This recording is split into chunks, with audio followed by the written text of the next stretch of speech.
Overall आईसेल Pune का experience तो काफ़ी अच्छा था। जब मेरी 5th year master thesis adviser थी, उन्होंने मेरे पीएचडी एप्लीकेशन से पहले कुछ लिस्ट किया कुछ था। लोग अगर तुम जॉब मार्केट के पर्सपेक्टिव से देख रहे हो कि तुम्हें इसके बाद इंडस्ट्री वगैरह में जाना है, तो फिर ऐसी यूनिवर्सिटीज़ में देखना चाहिए। वो अलग-अलग यूनिवर्सिटीज़ पे डिफ़र करता है। जैसे कि मुझे कैलिफ़ोर्निया से ऑफ़र था जिसमें स्टाइपेंड ज़्यादा था। यहाँ पे भी जो अभी मुझे करंट स्टाइपेंड मिल रहा है, में अगर तुम्हें फंडिंग मिल रहा है, जो भी स्टाइपेंड मिल रहा है, तो उसमें तुम्हारा ट्यूशन फी पहले से कवर हो जाता है। मोस्टली हेल्थ इंश्योरेंस भी कवर हो जाता है। कुछ-कुछ यूनिवर्सिटीज़ में तुम्हें पार्शियली हेल्थ इंश्योरेंस का पे करना पड़ता है।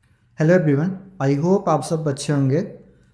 इस वीडियो में हमारे साथ बहुत स्पेशल गेस्ट हैं आज, श्रुति। श्रुति दी ने अपना BSMS मैथमेटिक्स में as a major mathematics complete किया था फ्रॉम आइसर पुणे, और करंटली ये अभी अपना PhD परस्यू कर रही हैं Indiana university which is in USA। ठीक है, वो USA में है। तो इस टॉक सीरीज़ में हमारे जो गेस्ट हैं, आज हमने इनसे बात किया, मतलब श्रुति दी से हमने कम्प्लीटली बात करी, उनकी कंप्लीट जर्नी क्या रही IISER Pune to Indiana University first of all. Second point पे हमने मेजरली फोकस किया कि जो स्टाइफंड होता है US में, स्टाइफंड का क्या सिनेरियो होता है, और जो वहाँ पे जितने भी स्टाइफंड मिलते हैं क्या लाइक स्टूडेंट के लिए इनफ होता है for daily expenses and for like saving. Okay, so ये भी एक काफ़ी मतलब जनरल क्वेश्चन होता है, क्या सेविंग एंड आपका जो डेली एक्सपेंसेस होता है क्या उसके लिए इनफ होता है।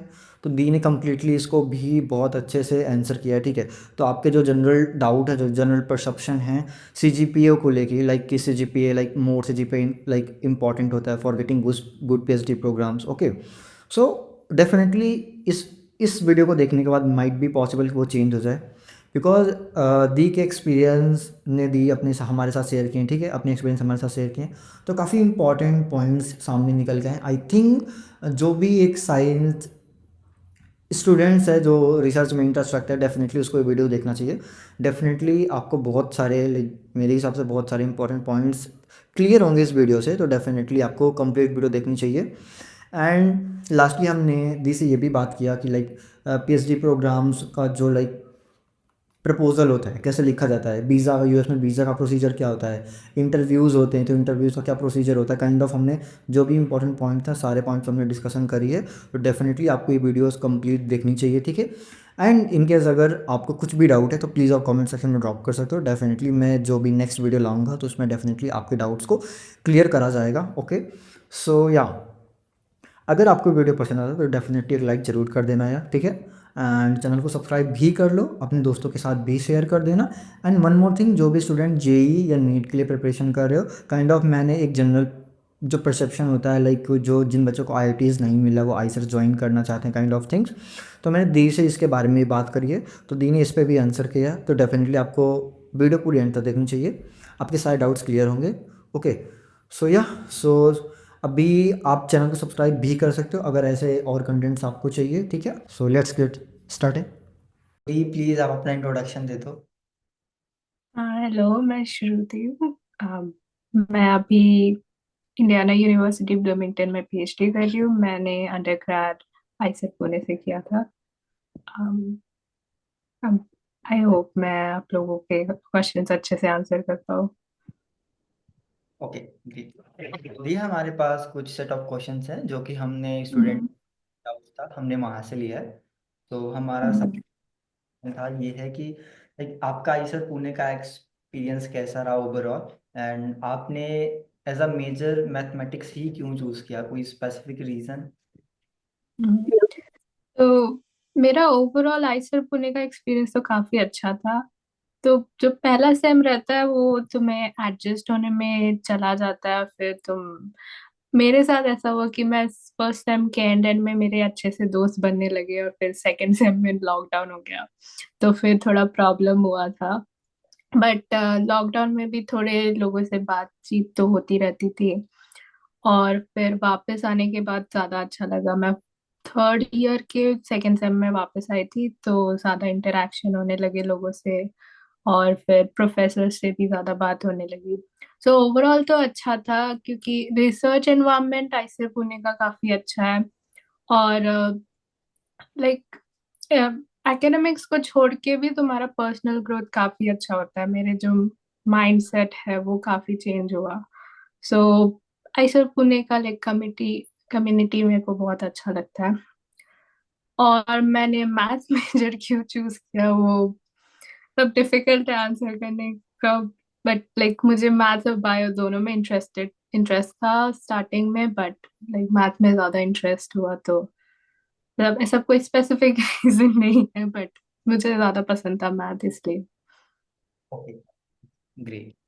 भी हमारा नेक्स्ट क्वेश्चन था, पीएचडी के लिए इंडियाना यूनिवर्सिटी ही आपने क्यों चूज़ किया, और लाइक कॉलेज चूज़ करते टाइम कुछ मेजर पॉइंट्स पे अगर हमको फोकस करना चाहिए आपके अकॉर्डिंग, तो वो मेजर पॉइंट्स क्या होने चाहिए? हम्म। तो जब मेरी fifth year master thesis advisor थी, उन्होंने मेरे पीएचडी एप्लीकेशन से पहले कुछ लिस्ट दिया था कि मैं कौन सी यूनिवर्सिटीज में अप्लाई कर सकती हूँ। और वो उनके थ्रू लिस्ट मिलना वाज आल्सो इम्पोर्टेंट, बिकॉज वो मुझे जानती थी कि मेरा किस में इंटरेस्ट है और मेरा बैकग्राउंड कैसा है। तो उन्होंने ऐसे एकदम फार फेचिंग लाइक बहुत हाई रैंकिंग वाली यूनिवर्सिटीज भी नहीं बताई, जो डिसेंट रैंकिंग की है, जिसमें अच्छा रिसर्च भी होता है और जहाँ पे मुझे एडमिशन मिल भी सकता है। तो वो वैसी लिस्ट प्रोवाइड की थी। और मैंने इंडियाना यूनिवर्सिटी इसलिए चूज किया क्योंकि लाइक मेरे पास जो जहाँ से भी ऑफर मिला था उसमें से बेस्ट ये थी। यहाँ का रिसर्च और लाइक मुझे टोपोलॉजी में इंटरेस्ट है, तो यहाँ का टोपोलॉजी ग्रुप काफी अच्छा है, तो इसलिए मैंने वो चूज किया था। और पीएचडी के लिए यूनिवर्सिटीज चूज करने के लिए लाइक बहुत अलग अलग फैक्टर्स रहते हैं। कुछ कुछ लोग अ, अगर तुम जॉब मार्केट के पर्सपेक्टिव से देख रहे हो कि तुम्हें इसके बाद इंडस्ट्री वगैरह में जाना है, तो फिर ऐसी यूनिवर्सिटीज में देखना चाहिए जहाँ पे प्लेसमेंट अच्छा हो। जैसे कि कैलिफोर्निया में अगर तुम जाओगे तो फिर ज्यादा चांसेस है तुम्हारे प्लेसमेंट के, ज्यादा इंडस्ट्री ऑप्शंस ज्यादा है। सो वो एक फैक्टर रहता है। और फिर रिसर्च वाला एक फैक्टर रहता है कि तुम जिस डिपार्टमेंट में ज्वाइन करने वाले हो वहाँ पे फैकल्टी है कि नहीं जिसमें तुम्हें इंटरेस्ट है। सो मोस्टली मुझे जो है मेरे मास्टर थीसिस एडवाइजर का सपोर्ट था, उन्होंने ही मुझे गाइड किया। तो वो जब तुम कोई प्रोजेक्ट वगैरह करोगे तो उनसे गाइडेंस लेना ज्यादा इम्पोर्टेंट है। Okay, okay, okay. And we have a next question, US में स्टाइपेंड मिलता है, ये डेली एक्सपेंसेस के लिए इनफ, और लाइक डेली एक्सपेंसेस और सम काइंड ऑफ सेविंग के लिए इनफ होता है? ये बहुत कॉमन, बहुत जनरल क्वेश्चन है, ये काफ़ी बच्चों हम्म। पूछा था, तो आप प्लीज इसको मतलब अच्छे से एक्सप्लेन करना। हाँ, तो स्टाइपेंड जो है वो अलग अलग यूनिवर्सिटीज पे डिपेंड लाइक डिफर करता है। जैसे कि मुझे कैलिफोर्निया से ऑफर था जिसमें स्टाइपेंड ज्यादा था, लेकिन कैलिफोर्निया का लिविंग कॉस्ट भी ज्यादा है। सो ओवरऑल मैं उतना सेव नहीं कर पाती। यहाँ पे भी जो अभी मुझे करंट स्टाइपेंड मिल रहा है वो मैं थोड़ा बहुत सेव कर पाती हूँ। और लाइक मेरा सो पीएचडी में अगर तुम्हें फंडिंग मिल रहा है, जो भी स्टाइपेंड मिल रहा है, सो उसमें तुम्हारा ट्यूशन फी पहले से कवर हो जाता है। एंड मोस्टली हेल्थ इंश्योरेंस भी कवर हो जाता है। कुछ कुछ यूनिवर्सिटीज में तुम्हें पार्शली हेल्थ इंश्योरेंस का पे करना पड़ता है। सो वो सब कवर हो जाता है। सो जो तुम्हारा जो भी स्टाइपेंड मिलता है उसमें तुम्हें रेंट कवर करना होता है और ग्रोसरीज वगैरह कवर करना होता है।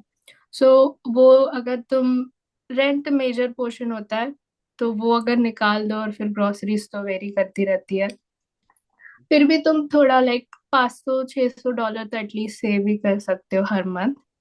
And so I would say it's not too much. तुम एकदम लग्जरियसली नहीं जी पाओगे, लेकिन लाइक स्टूडेंट लाइफ तुम मैनेज कर सकते हो, तुम थोड़ा बहुत सेव कर सकते हो। कभी कभार तुम्हें कुछ कुछ चीजें तुम लाइक मतलब खरीद तो सकते हो तुम। जैसे वैकेशंस वगैरह पे तुम जा सकते हो, तुम दोस्तों के साथ घूमने जा सकते हो, तो ओकेजनली तुम थोड़ा ज्यादा खर्चा कर सकते हो। So overall it is decent. I won't say it's too much. It is decent. तुम मैनेज कर सकते हो और फिर थोड़ा बहुत सेव भी कर सकते हो. एंड आई गेस अभी मतलब अभी मेरा फर्स्ट ईयर है, so I am not sure how it will go. But like summer में अगर तुम घर जाते हो, तुम्हारा जो लीज रहता है वो तो पूरे साल का रहता है, तो तुम इवन दो तुम घर पे हो तो तुम्हारा रेंट तो जाने ही वाला है. तो फिर उस पॉइंट ऑफ व्यू से भी देखना होता है कि तुम समर के लिए भी थोड़ा बहुत बचा के रखना पड़ता है, क्योंकि समर में तो स्टाइपेंड नहीं मिलेगा अगर तुम यहाँ पे नहीं हो, काम नहीं कर रहे हो तो.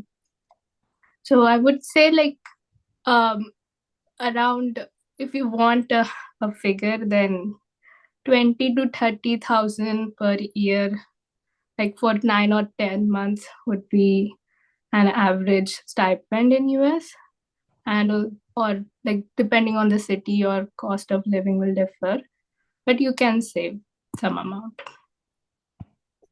थैंक यू सो मच दी, ये काफ़ी कॉमन क्वेश्चन था एंड आपने बहुत अच्छे से एक जनरल पॉइंट ऑफ व्यू अपना शेयर कर दिया. आई थिंक ये सबके लिए बहुत यूजफुल होगा. तो अगर उस पे और कोई क्वेश्चन है तो आप प्लीज पूछ लो. आई नहीं, know like this is very important because कुछ कुछ लोगों पे रिस्पॉन्सिबिलिटीज रहता है, और फिर like PhDs it can be very difficult like money perspective, मतलब वो पॉइंट ऑफ व्यू देखना भी पड़ता है. सो या ये सो मतलब ऐसा लाइक जनरल क्वेश्चन तो नहीं है, बट मैं लाइक आपका एक पर्सनल पॉइंट ऑफ व्यू चाहूँगा इस पे. जैसे काफ़ी सारे बच्चे जो लाइक यूपी बिहार या काइंड ऑफ ऐसे स्टेट से बिलोंग करते हैं, उनका मतलब ये होता है कि भैया मेरे को रिसर्च करनी है, मेरे को रिसर्च में इंटरेस्ट है, बट मेरी फैमिली का जो फाइनेंशियल कंडीशन है वो उतना अच्छा नहीं है.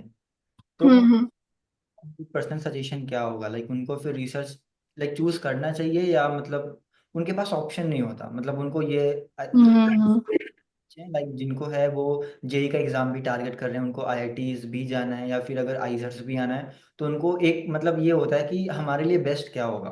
मतलब वो एज अ सीनियर से पूछते हैं कि आपके अकॉर्डिंग, आपके एक्सपीरियंस के अकॉर्डिंग हमें फ्यूचर में कौन कौन सी प्रॉब्लम फेस करनी पड़ सकती है अगर हम रिसर्च कैरियर को ऑप्ट करते हैं एज हम्म. कम्पेयर जा रहे हैं. तो आपका इस पे कुछ सजेशन आप देना चाहोगे? हाँ, I agree like if you have lot of responsibilities तो थोड़ा डिफिकल्ट होता है रिसर्च करियर चूज करना, क्योंकि तुम प्रॉपरली कमाना काफी लेट चालू करते हो, because you like if you want to do good research you will do PhD, उसके बाद पोस्ट डॉक करोगे, उसके बाद तुम्हें कोई जॉब लगेगी. Like PhD and post doc में भी यू आर अर्निंग समथिंग, लेकिन इतना नहीं अर्न कर पाते. एंड या सो फाइनेंशियल पर्सपेक्टिव से भी थोड़ा डिफिकल्ट रहता है, एंड टाइम भी लगता है. So I understand it is difficult. I am not मतलब मैं आई एम नॉट श्योर मैं क्या एडवाइस दे सकती हूँ, बट आई वुड से कि अगर तुम्हें रिसर्च में काफी ज्यादा इंटरेस्टेड है, लेकिन तुम्हें पूरा पूरा यकीन है कि तुम्हें यही करना है, सो आप रिसर्च कर सकते हो. एंड मेरे पास इतनी नॉलेज नहीं है इस बारे में, लेकिन आप पूछ सकते हो लोगों से कि कोई स्कॉलरशिप्स वगैरह अवेलेबल है, तो फिर उस उसके बेनिफिट से you can still like pursue research career.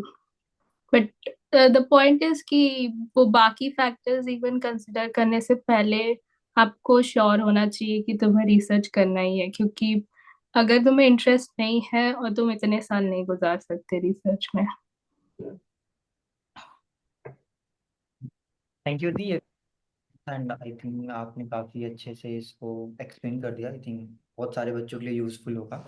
दी हमारा नेक्स्ट क्वेश्चन था कि क्या आपने कभी एमबीए परस्यू करने का सोचा था? ओ, मैंने कभी नहीं सोचा था. मुझे तो फोर्थ ईयर से पता था कि मुझे पीएचडी करनी है, तो मैंने कभी सोचा नहीं था एमबीए के बारे में. सो दी भी हैव अ नेक्स्ट क्वेश्चन कि लाइक एक स्टूडेंट को फर्स्ट ईयर से ही लाइक कौन से ऐसे स्टेप्स लेने चाहिए अगर उनका लाइक एम एक गुड. हम्म. अ, मुझे लगता है फर्स्ट ईयर में तुम्हें अपने जो कोर कोर्सेज है उस पे फोकस करना चाहिए, तुम्हारे बेसिक स्ट्रांग होने चाहिए. एंड अगर तुम्हें थोड़े बहुत अपने इंटरेस्ट पता है तो फिर तुम कॉलेज में लाइक प्रोफेसर से बात कर सकते हो कि मुझे इसमें इंटरेस्ट है। अगर वो फर्स्ट ईयर्स में यूजुअली रीडिंग प्रोजेक्ट वगैरह नहीं देते, बट अनऑफिशियली वो आपको बता सकते हैं कि आप ये बुक पढ़ो या फिर ये पेपर पढ़ो। तो आई थिंक फर्स्ट 2 इयर्स में आपको पूरा टाइम स्पेंड करना चाहिए कि आपके जो कोर्सेज आप कर रहे हो वो अच्छे, आपकी बेसिक्स क्लियर है। और अगर आपको टाइम मिल रहा है तो आप अपने इंटरेस्ट एक्सप्लोर करो कि आपको कौन सी चीज में इंटरेस्ट है, क्योंकि थर्ड फोर्थ ईयर से तो आप थोड़ा नैरो डाउन करना चालू करोगे, तो फर्स्ट 2 इयर्स में थोड़ा एक्सप्लोर करना चाहिए। और अम, लोगों से बात करनी चाहिए, थोड़ा कनेक्शन बिल्ड करना चाहिए, सीनियर्स वगैरह से बात करनी चाहिए। और इतना आई थिंक फर्स्ट ईयर में तो इतना खुद को प्रेशराइज नहीं करना चाहिए, कॉलेज लाइफ भी एंजॉय करनी चाहिए। वो हम बाद में नहीं कर पाते, तो फर्स्ट ईयर में थोड़ा कॉलेज लाइफ भी एंजॉय करना चाहिए। इतना मार्क्स वगैरह ग्रेड्स के पीछे नहीं पड़ना चाहिए। ग्रेट। आई थिंक ये काफ़ी मतलब आपका एक्सपीरियंस मतलब ये बच्चों को काफ़ी हेल्पफुल होगा उनके लिए, बिकॉज बहुत सारे सीनियर्स होते हैं जो कॉलेज में बोलते हैं आपको एकदम चिल ही करना चाहिए। बहुत सारे सीनियर्स होते हैं जो बोलते हैं कि ग्रेड्स बहुत इंपॉर्टेंट है। तो मतलब लाइक इन केस जब मैं भी आया था तो मेरे साथ भी यही केस था। तो मतलब ओवरऑल मतलब बच्चों को कन्फ्यूज़न होता है कि समझ नहीं आता हमको ग्रेड के पीछे जाना है या हमको सच में chill. Hmm. But I feel कि मतलब या एग्जैक्टली आपने बोला कि लाइक बेसिक्स पे उनको ध्यान देना चाहिए जो उन हमारे कोर्सेज होते हैं, साथ में इंजॉय भी करना चाहिए। तो आई थिंक ये हाँ। परफेक्ट बैलेंस है दोनों को साथ में लेके चलना। आई थिंक हाँ, ग्रेट। एक बैलेंस होना चाहिए। और अगर आप ग्रुप स्टडीज कर रहे हो, होमवर्क या असाइनमेंट साथ में कर रहे हो, तो आपका लाइक हैंग आउट भी हो रहा है, और आप होपफुली आप लाइक कोर्स एंजॉय कर रहे हो, तो ग्रेड्स भी अच्छे आ जाएंगे। सो मतलब मैं यहाँ पे तो वही करती हूँ कि हम लोग होमवर्क साथ में सॉल्व करते हैं, तो हम ना हमारा पढ़ाई भी हो जाता है और हम लोग हैंग आउट भी कर लेते हैं। सो थिंक वो भी कर सकते हैं। Yeah great. We have a next question. Like IISER के इंटर्नशिप्स का क्या रोल होता है पीएचडी एप्लीकेशंस के लिए एंड कितना इम्पोर्टेंट, एंड आपके अकॉर्डिंग मतलब कितने इंटर्नशिप्स इनफ होते हैं एक गुड पीएचडी प्रोग्राम को? लाइक अगर कोई बच्चा एक गुड पीएचडी प्रोग्राम देख रहा है तो लाइक उसके सीवी में अराउंड कितने इंटर्नशिप्स होने चाहिए? मैं इंटर्नशिप्स का मतलब रीडिंग प्रोजेक्ट से लूंगी, लाइक आप इंडस्ट्री वाले इंटर्नशिप्स की बात नहीं कर रहे हैं ना? सो मेरा आइसर का एक्सपीरियंस थोड़ा अलग रहा है, क्योंकि बीच में लाइक लॉकडाउन था, तो मैं इतने रीडिंग प्रोजेक्ट्स नहीं कर पाई। मैंने टोटल 2 रीडिंग प्रोजेक्ट्स किए। सो मैंने फोर्थ ईयर में रीडिंग प्रोजेक्ट करना चालू किया था। बट इन जनरल लोग थर्ड ईयर से रीडिंग प्रोजेक्ट करना चालू करते, समर प्रोजेक्ट्स भी करते हैं। तो 3 4 यूजुअली हो जाते हैं, लेकिन आई थिंक 2 3 प्रोजेक्ट करने से हो जाएगा।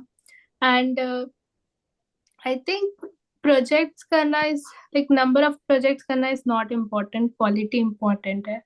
प्रोजेक्ट्स तुम इसलिए करते हो कि तुम्हें रिसर्च का थोड़ा फ्लेवर पता चले, तुम इंडिपेंडेंटली पढ़ना सीख जाओ। और जिनके साथ भी तुम प्रोजेक्ट कर रहे हो वो एडवाइजर के साथ तुम्हारा रिलेशन भी बिल्ड होता है, तो वो रिकमेंडेशन लेटर्स दे सकते हैं। सो आई वुड सजेस्ट कि आप लाइक अगर तुम्हें अगर 2 3 टॉपिक में इंटरेस्ट है, तो तुम अलग अलग प्रोफेसर्स के साथ रीडिंग प्रोजेक्ट कर सकते हो, ताकि तुम्हें वो टॉपिक्स तुम पढ़ भी पाओ और तुम्हारे पास रिकमेंडेशन लेने के लिए ज्यादा लोग हो।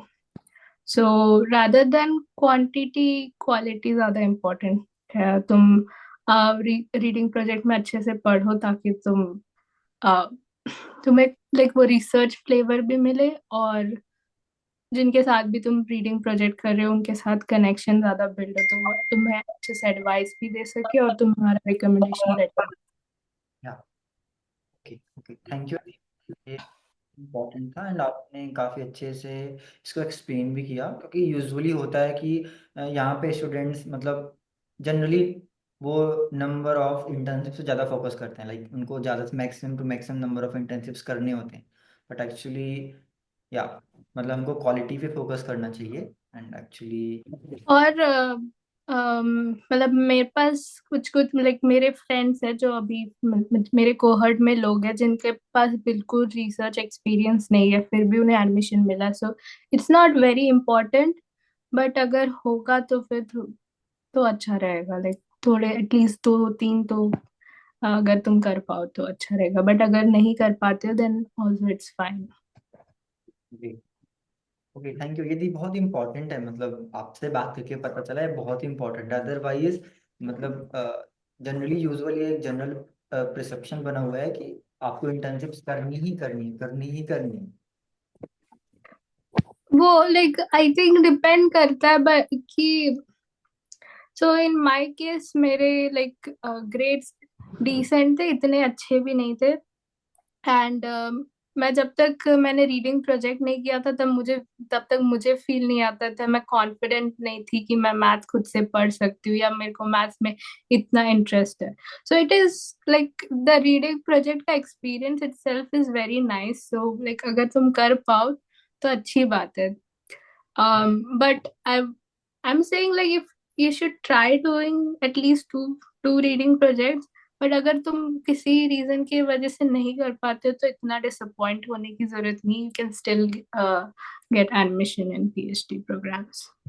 Okay okay, thank you so much थी, ये काफ़ी इम्पोर्टेंट था एंड आपने काफ़ी अच्छे से इसको क्लियर किया है हम सब लोगों के लिए। दी हमारा नेक्स्ट क्वेश्चन था, पीएचडी के लिए सीजीपीए का कितना रोल होता है, और अगर किसी भी स्टूडेंट का सीजीपीए लाइक अराउंड 6+ है तो आपको उसको लाइक आपका उसका पर्सनल सजेशन क्या होगा। एंड दी ये बहुत कॉमन क्वेश्चन है, मतलब बहुत हम्म। ये का रोल मतलब हर स्टूडेंट को जानना है कितना होता है, कितना वेटेज हाँ, होता है। ये क्वेश्चन मुझे भी काफी लाइक मैं जब पीएचडी के लिए अप्लाई करी थी तब मेरे दिमाग में भी था। एंड मेरे एडवाइजर ने बोला था कि तुम्हारा सीजीपीए डिसेंट होना चाहिए। अगर तुम्हारा सीजीपीए काफी खराब है, लाइक मतलब 6 के ऊपर, 6 के ऊपर इट्स लाइक इट्स डिसेंट। अगर 6 से कम है या फिर काफी लाइक सिग्निफिकेंटली कम है तो प्रॉब्लम हो सकती है। और अगर तुम्हारा थोड़ा ज्यादा है, लाइक जैसे एग्जाम्पल 8 है, किसी एक बंदे का 8 है और किसी का 8.5 है, तो ऐसा नहीं होगा कि 8.5 वालों को एडवांटेज मिलेगा क्योंकि काफी सिमिलर सिमिलर है। तो फिर अगर तुम्हारा सीजीपीए काफी ज्यादा है तब तुम्हें एडवांटेज मिल सकता है, और अगर काफी कम है तब तुम्हें डिसएडवांटेज मिल सकता है।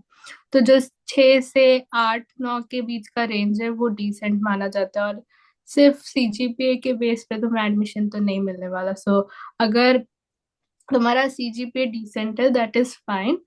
अगर तुम्हें लग रहा है कि तुम्हारा सीजीपीए कम है तो फिर तुम्हें बाकी जो अपने जैसे रिकमेंडेशन लेटर है, एसओपी है, फिर रीडिंग प्रोजेक्ट्स है, इन पे ज्यादा ध्यान देना चाहिए कि तुम्हें तुम्हारे पीएचडी एप्लीकेशन में बाकी चीजें स्ट्रांग हो। एंड तुम एसओपी में लाइक मेंशन भी कर सकते हो कि तुम्हारा सीजीपीए कम क्यों है। लाइक क्योंकि college to college grading differ करता है, कुछ कॉलेज काफी स्ट्रिक्ट रहते हैं, कुछ काफी लीनियंट रहते हैं। तो जो जो पीएचडी एडमिशन लाइक जो देखते हैं, एप्लीकेशंस रिव्यू करते हैं, उन्हें तो नहीं पता रहता है कि तुम्हारा ग्रेडिंग सिस्टम कैसा है। सो सी एसओपी में अगर तुम मेंशन कर देते हो तो फिर उन्हें लाइक पता चल जाता है कि तुम लाइक कौन से बैकग्राउंड से आ रहे हो। सो मतलब ऑफ कोर्स लोगों को ट्राई करना चाहिए कि एक डिसेंट सीजीपीए मेंटेन करे, like 7 to 8 is like very safe. लेकिन अगर तुम्हें लग रहा है कि काफी कम है तुम्हारा तो फिर बाकी जो चीजों पे ध्यान देना चाहिए। Okay okay, thank you so much दी, ये काफ़ी मतलब कॉमन क्वेश्चन था एंड आपने आई थिंक इसका आंसर हम सबको दे दिया। एंड आई थिंक काफ़ी इम्पोर्टेंट भी है क्योंकि अभी जो स्टूडेंट सेकेंड ईयर या थर्ड ईयर या इवन फर्स्ट ईयर से हैं तो उनको भी एक जनरल आइडिया रहेगा, तो वो भी ऐसे मिस्टेक्स नहीं करेंगे जिन लाइक सीजीपीए पे कुछ लाइक बैड, हम्म। तो वो सब एक decent amount of CGPA like maintain कर सकते हैं by the end of fifth year. So yeah, thank you so much.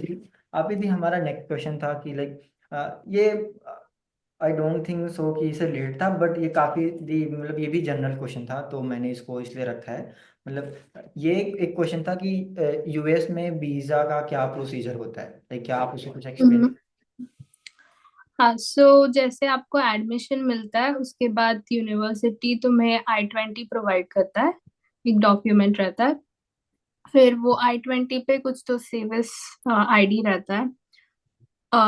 तुम्हें जब आप वीजा के लिए अप्लाई करते हो, सो वो आईडी तुम्हें डालना पड़ता है। सो एक सेविस फी तुम्हें पे करना होता है और एक वीजा फी पे करना होता है। उसके बाद तुम्हें वीजा का अपॉइंटमेंट लेना होता है। तो यूएस के लिए दो अपॉइंटमेंट लेना होता है, एक बायोमेट्रिक रहता है और एक इंटरव्यू रहता है। सो बायोमेट्रिक में जैसे लाइक बस डॉक्यूमेंट वो देखेंगे और तुम्हारा फिंगरप्रिंट्स वगैरह लेंगे। और फिर इंटरव्यू में, इंटरव्यू इज मोर इम्पोर्टेंट। उसमें वो तुम्हारे डॉक्यूमेंट्स चेक करते हैं, तुम्हारा फाइनेंशियल एक फंडिंग वगैरह चेक करते हैं। And like it's like half a minute interview, वो तुम्हें क्वेश्चंस पूछते हैं। यूजुअली पीएचडी में तुम्हारे पास पूरा फंडिंग रहता है, तो ओके। वो वीजा रिजेक्ट नहीं होता है। मास्टर्स के स्टूडेंट्स का कभी कभार हो जाता है। ओ। So, things that you should remember while giving the interviews, that you should not mention कि आपका कोई रिलेटिव यूएस में है, क्योंकि उन्हें लगेगा कि आप यूएस में जाके सेटल होने वाले हो। So okay. वो मेंशन नहीं करना चाहिए। आपको बस ये प्रूव करना है कि आपके इंडिया में आपकी लाइक फैमिली वगैरह है, आपके टाइज है इंडिया से, तो आप वापस आओगे। सो मैं फिर से प्रोसीजर बताती हूँ। ओके। आपको एडमिशन मिलता है, उसके बाद I-20 मिलता है। ओके। देन आप वीजा के वेबसाइट पे जाके अपना अकाउंट वगैरह बनाते हो। तुम वीजा का फीस पे करते हो। एंड देन इन जो बायोमेट्रिक एंड इंटरव्यू के लिए स्लॉट बुक करते हो। ओके। एंड साथ ही में आप सर्विस फी पे करते हो और उसका रिसीप्ट अलग से मिलता है। ओके। सो फिर ये सारे डॉक्यूमेंट्स लेके आप बायोमेट्रिक के लिए जाते हो। ओके। उसके बाद तुम इंटरव्यू के लिए जाते हो। इंटरव्यू में अगर तुम पास हो जाते हो, तुम्हारा वीजा अप्रूव हो जाता है, तो वो पासपोर्ट तुम्हारा रख लेते हैं। And okay. फिर पासपोर्ट में वीजा वाला स्टैंप आके लाइक एक हफ्ते में तुम्हारे घर पे पहुंच जाता है। ओ। ओके। ओके। तो ये। वो अगर तुम्हारा इंटरव्यू के एक हफ्ते बाद तुम्हारे पास वीजा मिल जाता है, द ओनली प्रॉब्लम इज कि तुम्हारा इंटरव्यू कब मिलेगा, अब ओके। लाइक स्लॉट्स कब मिलेगा। सो आई वुड से कि एक महीने में वीजा हो जाता है। ओ। ओके। ओके। थैंक यू दी, ये भी काफ़ी मतलब जनरल क्वेश्चन था, एंड आई थिंक आपने भी इसको बहुत अच्छे से एक्सप्लेन कर दिया है। ऑलमोस्ट सारे स्टूडेंट्स के डाउट क्लियर हो गए होंगे इससे। एंड दी हमारा नेक्स्ट क्वेश्चन था, लाइक आपको क्या लगता है आइसर का जो कोर्स कोर्स वर्क है, लाइक उसका लाइक कितना इम्पैक्ट रहा लाइक आपके कैरियर में, एक जनरल ओवरऑल, एंड मतलब आपके अकॉर्डिंग आइसर का कोर्स वर्क कैसा होता है जनरली। एंड दी ये क्वेश्चन इसलिए भी इम्पोर्टेंट क्योंकि कुछ स्टूडेंट्स होते हैं जो जिनका प्राइमरीली गोल आईआईटीज होता है, वो जेई के लिए प्रिपेयर करते हैं। इवन हाँ। हम ये क्वेश्चन आगे नहीं लेते हैं, मैं इसको कट कर दूंगा, पार्ट कोई नहीं। हाँ। हाँ। Okay. The we have a next question, like आपको क्या लगता है आइसर का जो कोर्स वर्क होता है और वहाँ का जो रिसर्च अपॉर्चुनिटीज होता है, लाइक उसने लाइक आपको कैसे एडवांटेज दिया। एंड सेकंड थिंग कि दी जो स्टूडेंट लाइक जिनका पहले प्राइमरीली गोल आईआईटीज होता है, वो जेई के लिए प्रिपेयर करते हैं, इन केस अगर उनका लाइक जेई में अच्छा मार्क्स या अच्छा रैंक नहीं आता, तो वो एज अ आइसर में एज अ बैकअप आना चाहते हैं, तो आप उन्हें कुछ सजेशन देना चाहोगे, बिकॉज बीटेक और रिसर्च ये दोनों बहुत डिफरेंट फील्ड है। सो आपको हम्म। सजेशन क्या होगा as according course work, like course work का अगर आप कुछ एक्सप्लेन कर सकते हो उनके पॉइंट ऑफ व्यू से तो। सो मैं पहला क्वेश्चन आंसर करती हूँ पहले। आईसेट का कोर्स वर्क मुझे काफी चीजों से इंट्रोड्यूस कराया गया। ओके। मतलब बहुत वेरीड टॉपिक्स पे कोर्सेज रहते थे। But sometimes I also feel कि कुछ कुछ कोर्सेज रश्ड थे, तो फिर मैं उसमें ढंग से पढ़ नहीं पाई। ओके। बट आइसर में more than course work, I what help me was reading projects, क्योंकि उसमें ज्यादा इंटरेक्शन होने लगा एंड फिर मैं चीजें खुद से पढ़ती थी। हम्म, एंड आइसर के जो फर्स्ट 2 इयर्स के कोर्सेज थे वो इतने इतने मुझे हेल्प नहीं किया, क्योंकि काफी बेसिक कोर्सेज थे और उसमें इंटरेक्शन इतना नहीं होता था। तो लेकिन थर्ड फोर्थ ईयर के जो कोर्सेज थे जिसमें लाइक हमारे क्लास में बच्चे भी कम रहते थे, तो फिर हमारे क्लास काफी इंटरेक्टिव रहती थी। सो उसमें काफी हेल्प किया मुझे। ओके। एंड रीडिंग प्रोजेक्ट्स तो बहुत अच्छे थे, उससे मुझे लाइक कॉन्फिडेंस मिला कि मैं मैथ्स खुद से like more than the coursework, ICER taught me how to read on things on my own, how to learn on my own. So क्योंकि अगर तुम पीएचडी यूएस में करने वाले हो, हम्म, तो तुम फिर से कोर्सेज तो लोगे ही, तो तुम वो सारी चीजें फिर से पढ़ोगे। हम्म, या फिर अगर तुम नहीं भी पढ़ रहे हो तो दूसरे लाइक कोर्सेज तो तुम लोगे, सो तुम पढ़ने वो सारी चीजें पढ़ने तो वाले हो। या but more than the content, कि जिस वे से तुम्हें पढ़ाया जाता है आईएसएम में और तुम कितना इंटरेक्ट करते हो उससे, लाइक वो काफी अच्छी स्किल्स मैंने डेवलप की कि मैं खुद से कैसे पढ़ सकती हूँ और कोई भी प्रॉब्लम्स को कैसे अप्रोच करना है, नॉट जस्ट फॉर मैथ्स और academic courses in, but like in general. Okay. So वो मुझे काफी हेल्पफुल लगा। हम्म, एंड जिन बच्चों को लाइक आईटीज में जाना था और फिर आईसर को बैकअप कंसिडर करते हैं, तो आई वुड से कि अगर आपको रिसर्च में इंटरेस्ट है, क्योंकि जो आईटीज में जो जाते हैं उनका ये गोल ये रहता है कि 4 साल बाद वो हाँ। जॉब करेंगे। सो वो एक्सपेक्टेशन लेके आईसर में उन्हें नहीं आना चाहिए, क्योंकि आईसर में प्लेसमेंट, बट उसमें बाद में डिटेल में बात करेंगे। बट आईसर का मेन गोल लाइक तुम्हारा डिग्री खत्म होने के बाद तुम्हें जॉब करना नहीं है, तुम्हें रिसर्च फील्ड में जाना है। सो अगर तुम्हारी एक्सपेक्टेशन ये है कि तुम्हें तुम्हारा एंड गोल ये है कि तुम्हें इंडस्ट्री में जाना है, रिसर्च नहीं करना है, so IISER might not be the best place. So वो एक चीज कंसिडर करना है। बट मैंने काफी लोगों को देखा है जो जो इंडस्ट्री में जाना चाहते थे बट आईसर में आके उन्होंने स्विच किया, क्योंकि उन्हें इंटरेस्टिंग लगा, फिर रिसर्च रिसर्च में उन्होंने कंटिन्यू किया। सो दैट इज ऑल्सो पॉसिबल। लेकिन अगर तुम्हें रिसर्च में बिल्कुल भी नहीं जाना है तो आईसर शायद नहीं कंसिडर करना चाहिए। अभी काफी आई थिंक आपने स्टूडेंट का यूज करता है इसकी। And the we have a next question. PhD के लिए एक आइडियल रिसर्च प्रपोजल कैसे लिखा जाता है, क्या आप कुछ टिप्स देना चाहेंगे? पीएचडी के लिए सो मोस्टली मैंने ऐसा नहीं करना चाहिए, लेकिन मैंने काफी लेट मेरा एसओपी लिखना चालू किया था। बट आई वुड से कि अगर तुम्हें जैसे फॉल के लिए अप्लाई करना है तो दिसंबर वगैरह का डेडलाइन रहता है, दिसंबर जैन का। सो आई वुड से कि एटलीस्ट 4-5 महीने से तुम ब्रेनस्टॉर्म करना चालू कर दो, कि and then you like check करो कि क्या क्या फॉर्मेट है, कि क्या क्या चीजें तुम्हें इंक्लूड करनी चाहिए, एंड देन वो सारी चीजें, क्योंकि at the end like no one can help you.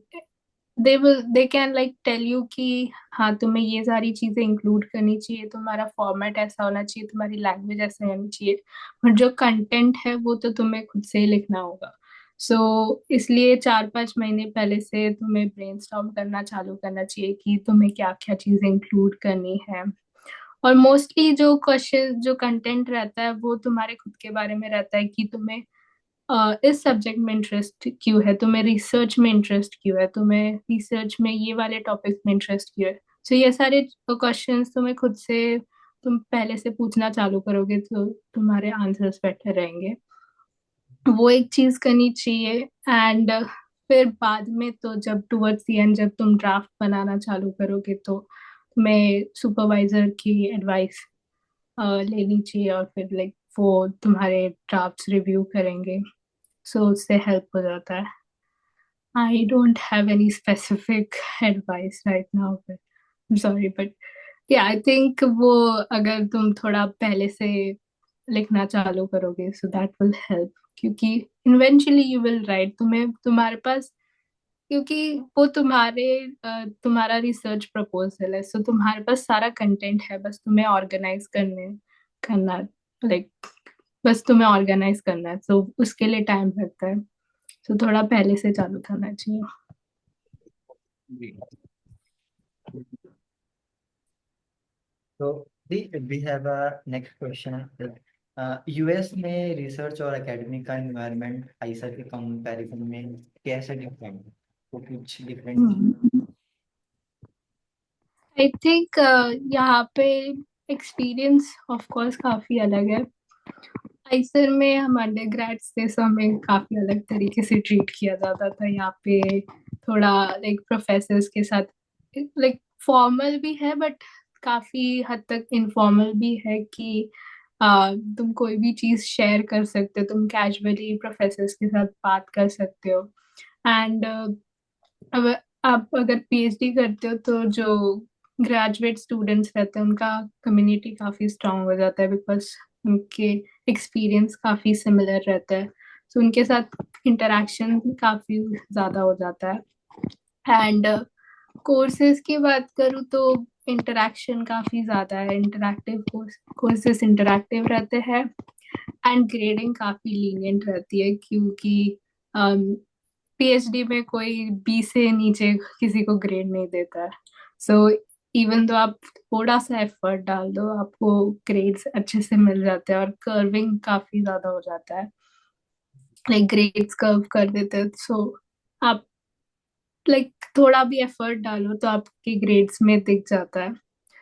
और हाँ, लाइक इन जनरल फैकल्टी काफी चिल होती है, तुम आराम से लाइक बात कर सकते हो। और आई थिंक ग्रेड स्कूल का एनवायरनमेंट तो लाइक एज लाइक अगर I don't have anything to compare कि आईसर में पीएचडी वाला एनवायरनमेंट कैसा रहता है, सो वो पीएच अंडरग्रेड से पीएचडी में तुम जब ट्रांजिशन करते हो तो चीजें काफी बदल जाती है। सो यहाँ पे सोशल काफी हो जाता है, like not just students but faculties के साथ भी काफी इंटरेक्शन, लाइक सोशल इंटरेक्शन होते हैं, सो दैट इज नाइस।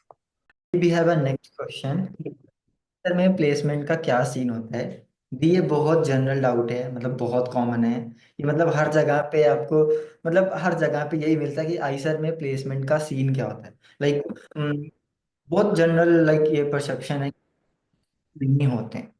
तो लाइक ये जनरल परसेप्शन है, और लाइक जैसे यहाँ पे लोगों को चाहिए होता है कि लाइक उनको नहीं पता लगता है, लाइक वो जनरल आंसर सुनना होता है, बट लाइक जैसे आईसर में पहले प्लेसमेंट सेल नहीं थे, अभी है या नहीं है आपसे बेहतर, लाइक अभी तो कोई नहीं बता सकता, तो आप इसका लाइक इस पे एक अपना पॉइंट ऑफ व्यू शेयर करो कि आईसर में प्लेसमेंट का क्या सीन होता है। हम्म। तो मैं आइसर पुणे के पर्सपेक्टिव से बताऊंगी ऑफ कोर्स। हमारा प्लेसमेंट सर आई थिंक 1-2 साल पुराना है, और इस साल मतलब आई वुड से कि बाकी कॉलेजेस से थोड़ा सा इतना से ज्यादा कोई पैकेज नहीं मिलता है, बट अच्छे खासे लोग प्लेस हुए हैं। मेरे कुछ 1-2 दोस्त है, वो अच्छे से इंडस्ट्री में लाइक आई थिंक बैंक्स वगैरह में प्लेस हुए हैं। सो ऑफ कोर्स इतनी ज्यादा अपॉर्चुनिटीज नहीं मिलती है जैसे बाकी कॉलेजेस, जो इंजीनियरिंग कॉलेजेस है जिनका प्लेसमेंट सेल काफी पुराना है, तो बहुत अलग अलग कंपनीज आती है। लेकिन आईएसएफ पुणे का अभी लाइक डेवलप हो रहा है, सो कुछ कुछ लोग अच्छी जगह पे प्लेस हुए हैं, काफी उनको अच्छा पैकेज मिला है, बट आई वुड से कि इतना भी डेवलप नहीं है बाकी कॉलेजेस से कंपेयर करेंगे तो।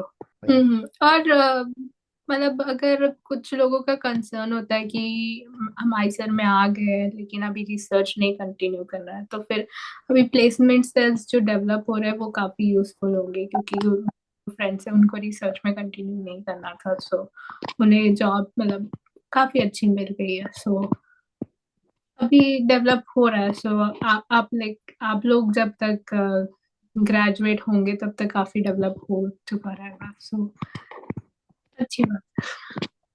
आई होप सो दी, हम लोग के लिए भी मतलब हो जाए तो। ओके, तो the we have a next question like, एक स्टूडेंट के लिए क्या ज़्यादा इम्पोर्टेंट होता है, हाई सीजीपीए या स्ट्रॉन्ग रिसर्च एक्सपीरियंस या दोनों का बैलेंस होना?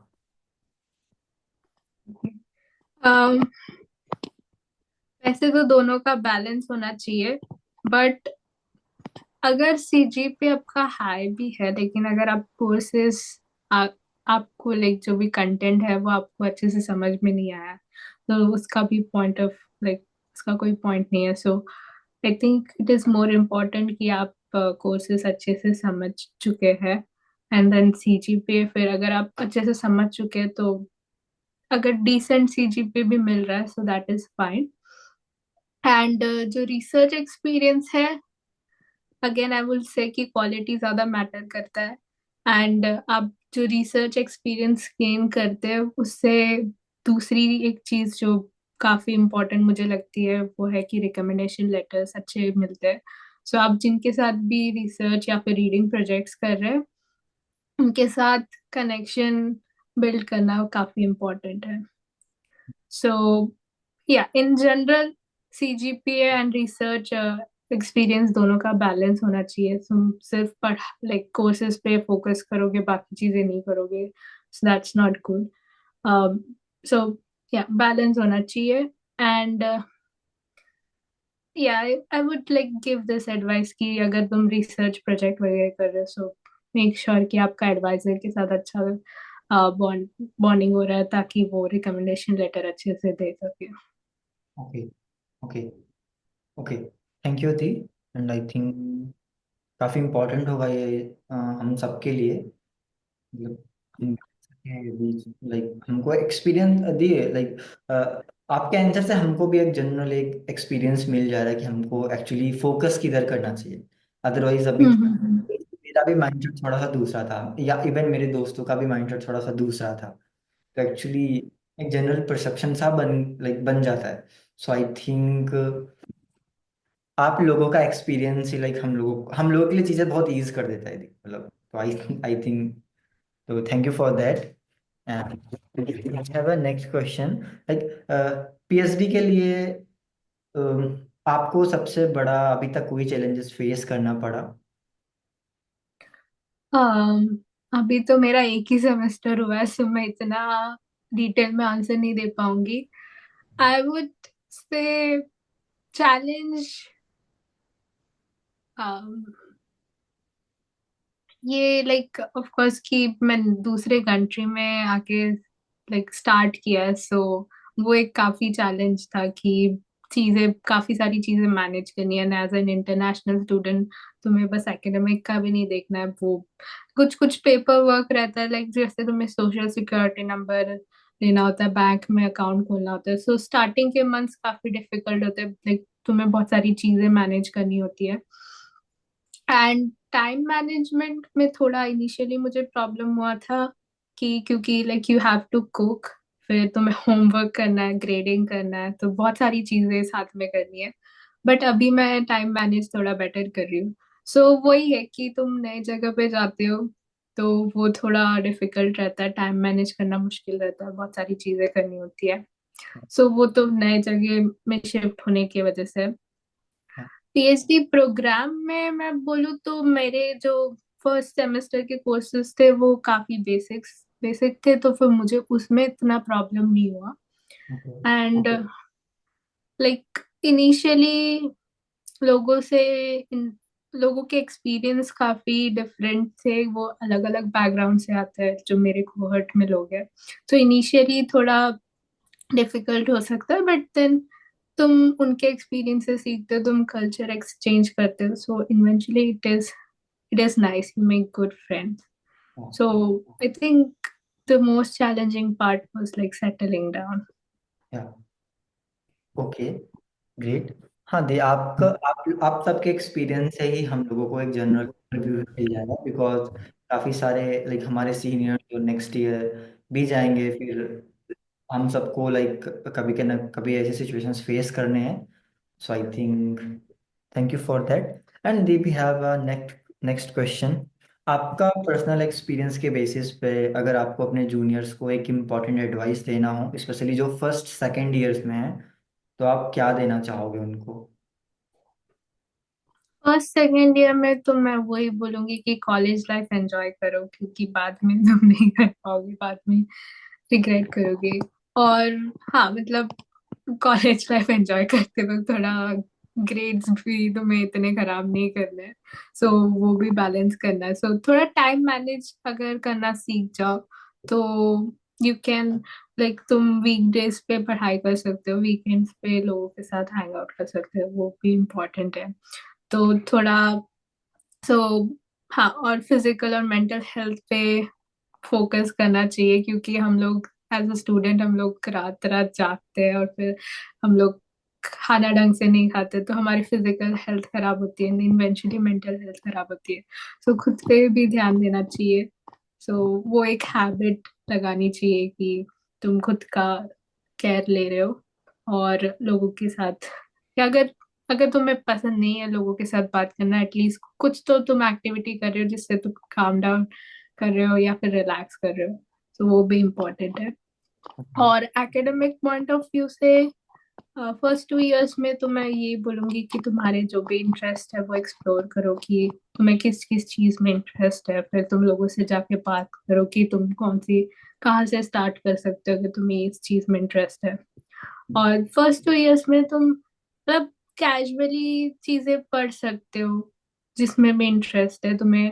वैसे भी थर्ड ईयर से थोड़ा तुम सीरियस होना चालू करोगे, लाइक अगर तुम्हें अ, किसी चीज में लाइक रीडिंग प्रोजेक्ट वगैरह करना है, तो वो ऑफिशियली तो तुम थर्ड फोर्थ ईयर से चालू करते हो, राइट? सो फर्स्ट 2 इयर्स थोड़ा वो एडवांटेज लेना चाहिए कि तुम्हें एक्सप्लोर करना चाहिए कि तुम्हारे इंटरेस्ट को, और लाइक टाइम मैनेज करना सीखना चाहिए और खुद पे ध्यान देना चाहिए।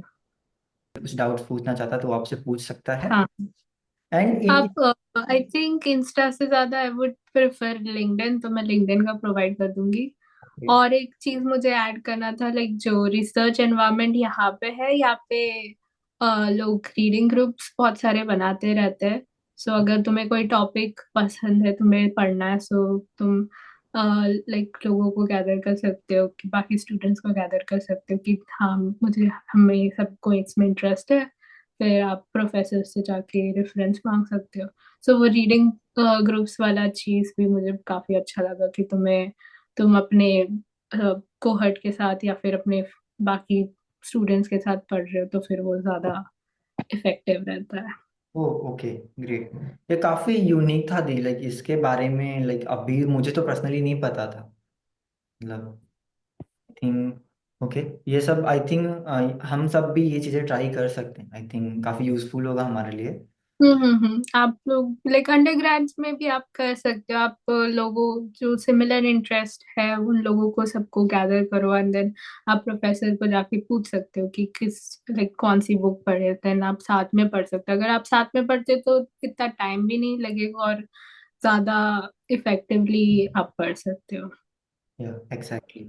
Okay, thank you so much the for your response and I think हमारे सारे डाउट्स अभी क्लियर हो चुके हैं। तो thank you so much for your time. I thank you for inviting. I hope मैंने काफी आंसर्स अच्छे से, क्वेश्चन अच्छे से आंसर